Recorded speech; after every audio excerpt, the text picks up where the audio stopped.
কাছে আমানত, প্রত্যেকটা রক্তে রক্তে যা কিছু আছে সব আপনার কাছে আমানত।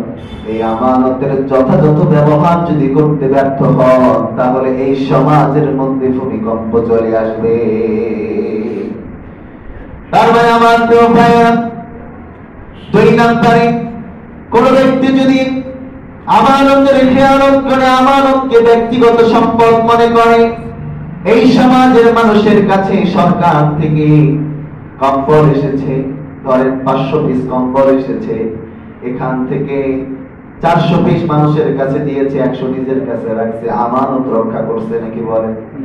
যদি আমানতের এরকম খেয়ানত হয়, তাহলে আল্লাহর ভূমিকম্প পৃথিবীর বুকে আসবে।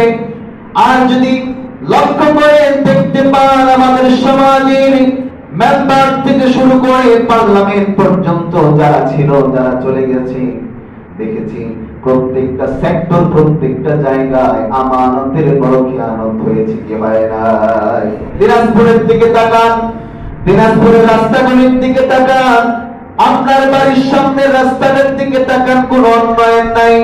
অথচ সরকার থেকে, জনগণের পক্ষ থেকে যে টাকা এসেছে, তাতে আমাদের দিনাজপুর রোডের মডেল হওয়ার কথা ছিল, ঠিক কিনা? আমানতের খেয়ানত হয়েছে।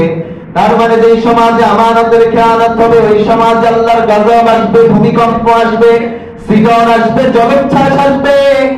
তুরস্কের মতো জায়গায় যেমন এসেছে, বিভিন্ন দেশে, আমেরিকায় হেরিকেন এসেছে, যেমন বিভিন্ন জায়গায় গজব এসেছে।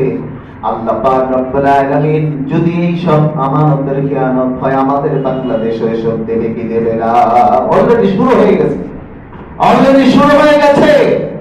ঢাকার কয়েকটা জায়গা বিপদ সংকেত দিয়েছে, কয়েকটা জায়গা ফায়ার সার্ভিসের যে প্রধান, সে বলেছে আমাদের মনে হয় এই জায়গাগুলোর লোক জনসংখ্যা আমরা আস্তে আস্তে শূন্য করতে চেষ্টা করছি, কারণ আগামী কিছুদিনের মধ্যে একটা ভূমিকম্প আসতে পারে, যাতে বিশাল বড় একটা ক্ষতি বাংলাদেশে হতে পারে। আল্লাহ মাফ করুন, আল্লাহ তাআলা হেফাজত করুন, আল্লাহুম্মা আমিন বলেন। এজন্য তওবার বিকল্প